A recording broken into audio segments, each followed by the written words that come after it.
Welcome to my YouTube channel NCERT mathematics by Deepika Verma.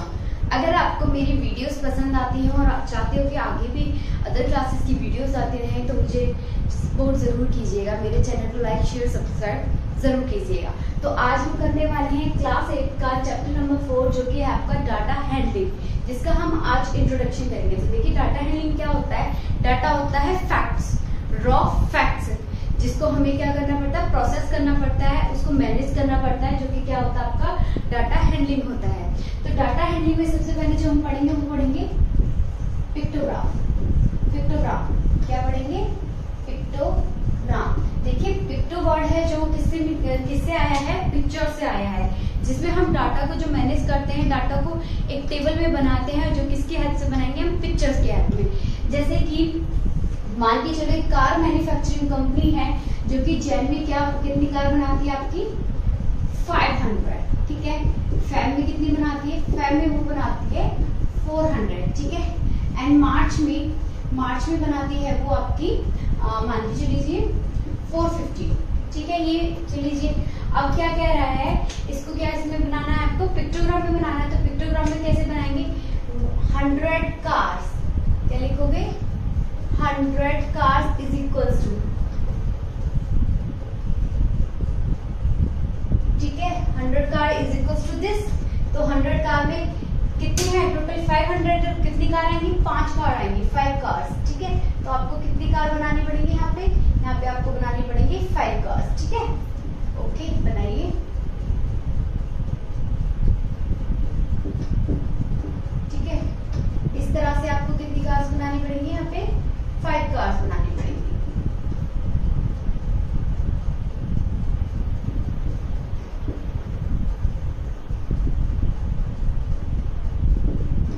Okay 400 है तो कितनी कार बनानी पड़ेगी आपको बनानी पड़ेंगी 4 कार्स। कितनी कार्स, 4 कार्स, ठीक है। इसमें इस तरह से कितना करेंगे, पिक्चर्स की फॉर्म में आपको करना पड़ेगा डाटा। आप एक कार के लिए वन कार ले सकते हैं, इसलिए आपको 500 बनानी पड़ेगी, जो कि पॉसिबल नहीं है, इसलिए मैंने 100 में लिया है, ठीक है। स्केल आप कैसा भी ले सकते हैं, डज नॉट। अब देखिए यहाँ पे कितनी है 450 ना, 400 के लिए तो 4 कार आ जाएंगे, और 50 के लिए आप क्या करोगे, हाफ कार बना दोगे। कितनी कार बना दोगे, हाफ कार।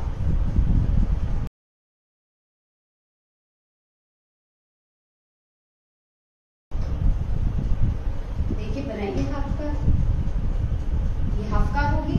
तो इस तरह से हमने क्या बनाया, पिक्टोग्राफ बनाया है, ठीक है, पिक्टोग्राम बनाया है। सेकंड आता है आपका बार ग्राफ। पर हम बनाते हैं बार्स, बार जो कि किसकी फॉर्म में होते हैं, आपके रेक्टेंगल्स की फॉर्म में होते हैं। किसकी फॉर्म में होते हैं, आपके रेक्टेंगल्स की फॉर्म में होते हैं। देखिए इस तरह से बनेगी, ये लो,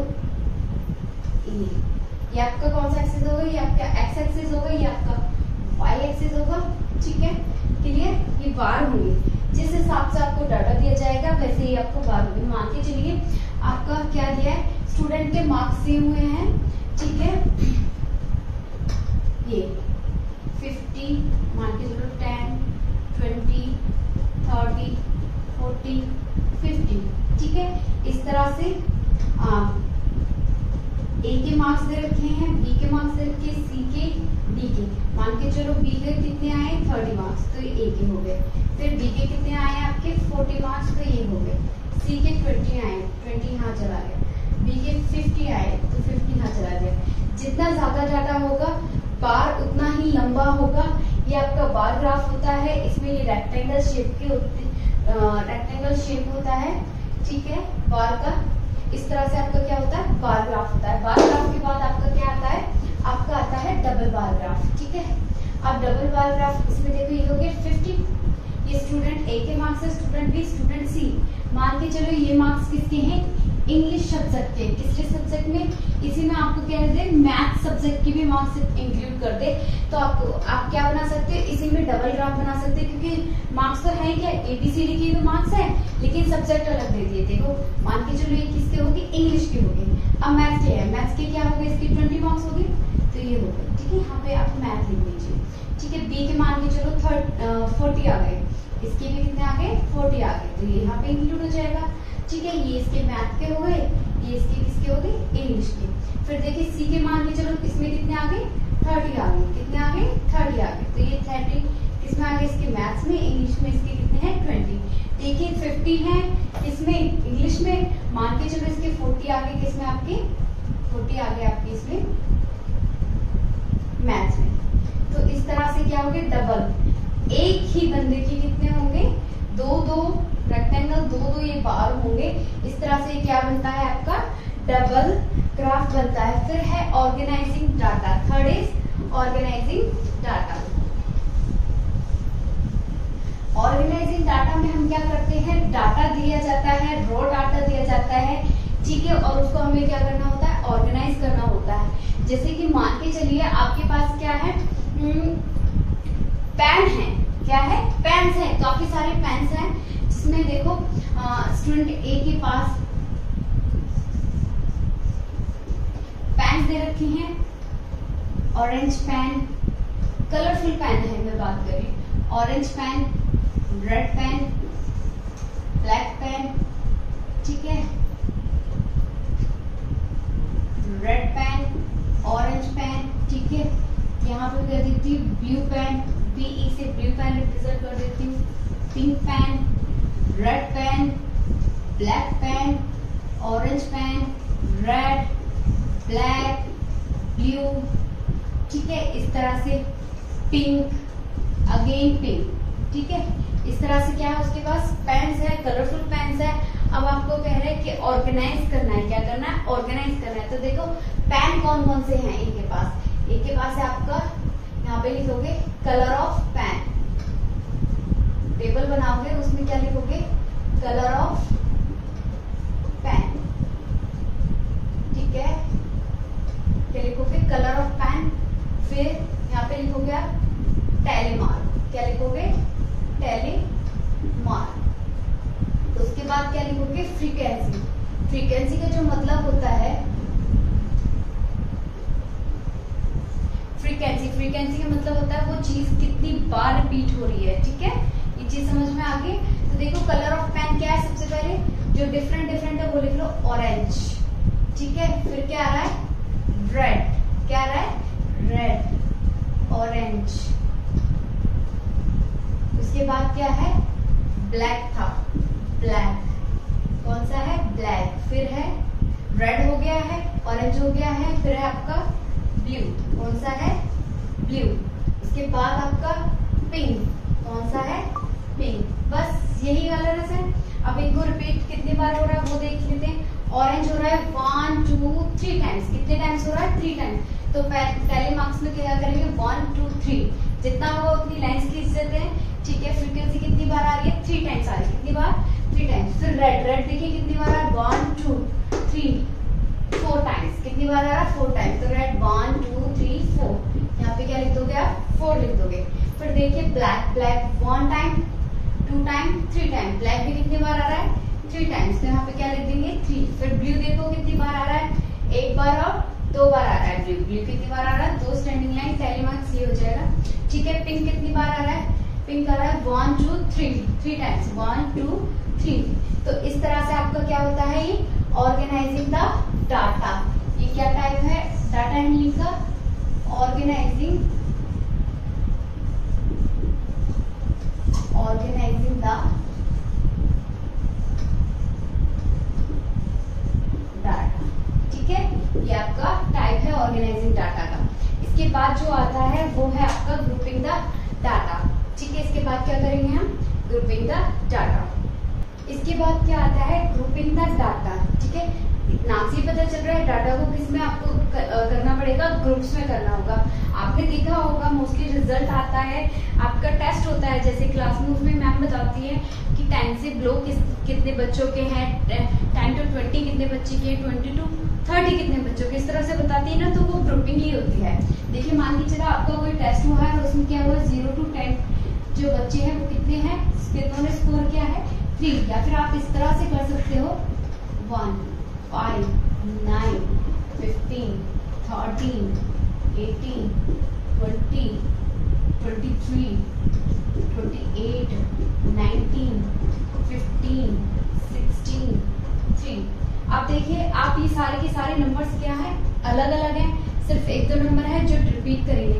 अब सबके लिए अलग से एक रो को नाम देना, रो को डिवाइड करना विच इज नॉट पॉसिबल। इस तरह से तो बहुत लंबी टेबल बन जाएगी। तो इस तरह के लिए आप क्या करते हैं, ग्रुपिंग द डाटा। यहाँ पे क्या लिख लोगे आप, मार्क्स लिख लोगे, फिर यहाँ पे क्या लिख लोगे, टैली मार्क्स। क्या लिख लोगे, टैली मार्क्स लिख लोगे। एंड देन फ्रीक्वेंसी, क्या लिखोगे, फ्रीक्वेंसी। फ्रीक्वेंसी का मतलब मैंने अभी बता दिया आपको, जो चीज जितनी बार आती है वो यहाँ पे होती है, नंबर ऑफ टाइम्स। ठीक है, अब यहाँ पे कर लोगे आप 0 to 10 तक। कहाँ तक कर लोगे, 0 to 10। ठीक है, फिर 10 to, फिर कर लोगे 11 to 20, फिर कर लोगे आप 21 to 30। क्लियर। उसके बाद देखिए 1 to 10 में कौन कौन से नंबर है आपका, 1, 5, 9। ठीक है, 3, यही है ना। तो कितने हैं, 4 नंबर है। कितने नंबर है, 4। तो 1, 2, 3, 4। और फ्रीक्वेंसी कितनी हो जाएगी, यहाँ पे 4 हो जाएगी। फिर देखो 11 to 20 पे कितने आए हैं, 11 से अबव, 1, 2, 3, 4, 5, 6, 7। कितने हैं, 7। तो देखो टैली में कैसे करेंगे, 1, 2, 3, 4। ये तो 4 के लिए होता है, 5 के लिए एक स्लैंट लाइन कर देते हैं, 5, 6 एंड 7। तो यहाँ पे कितना लिख दोगे आप, 7। 21 to 30 देखिए कितना होगा, 21 to 30, 1, 1। ठीक है, 1, 2, 3, 3 है। कितने हैं, 3, 1, 2, 3। तो ये कितना आ गया, 3। तो ये क्या हो गया आपका, ग्रुपिंग द डाटा। क्या हो गया, ग्रुपिंग द डाटा। ठीक है, इस तरह से ग्रुपिंग द डाटा होता है। इसके बाद जब हम करेंगे वो क्या करेंगे, पाई चार्ट। इसके बाद है पाई चार्ट। पाई चार्ट में हम डाटा को जो रिप्रेजेंट करते हैं वो सर्कुलर फॉर्म में करते हैं। ठीक है, किसकी फॉर्म में करते हैं, सर्कुलर फॉर्म में। आपका कुछ इस तरह से क्या होता है, एक सर्कल होगा और इसमें आपको क्या करना पड़ेगा, डाटा रिप्रेजेंट करना पड़ेगा। मान के चलिए एक स्कूल है जिसमें क्या करते हैं, फुटबॉल, स्पोर्ट्स की बात कर रही हूँ मैं यहाँ पे। स्पोर्ट्स है, डिफरेंट स्पोर्ट्स है, उसमें लाइकनेस पूछा गया है कि कौन क्या खेलता है, किसको क्या पसंद है और खेलता है। ठीक है, मान के चलो जो फुटबॉल खेलते हैं वो कितने % खेलते हैं, 30% खेलते हैं। ठीक है, एंड क्रिकेट खेलते हैं वो कितने %, 50%। उसके बाद क्या आ जाता है, वॉलीबॉल। जो वॉलीबॉल खेलने वाले बच्चे हैं वो कितने हो जाएंगे आपके, 20%। ठीक है, इस तरह से दे रखा है। तो इस तरह के डाटा को आपको किस में रिप्रेजेंट करना है, पाई चार्ट में। तो सबसे पहले हम देखिए सर्कल में हम किसके, एंगल्स के बिहाफ पे लेंगे, किसके बिहाफ पे, एंगल्स के बिहाफ में। तो पहले फ्रैक्शन निकालते हैं, 30 अपॉन में क्या हो जाएगा, 100। ये क्या आ गया, 3/10। इसको करेंगे 50 अपॉन में क्या हो जाएगा, 100। ये क्या हो जाएगा, 1/2। 20 अपॉन में 100 हो जाएगा, ये क्या हो जाएगा, 1/5। तो रिस्पेक्टिवली इनकी फ्रैक्शन ये होगी।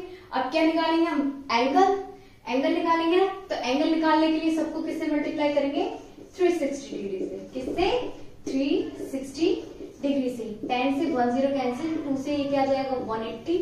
ठीक है, ये तो आ गया आपका 180 डिग्री। ये कितना आ जाएगा, 3 6 18, 1 3 3 108।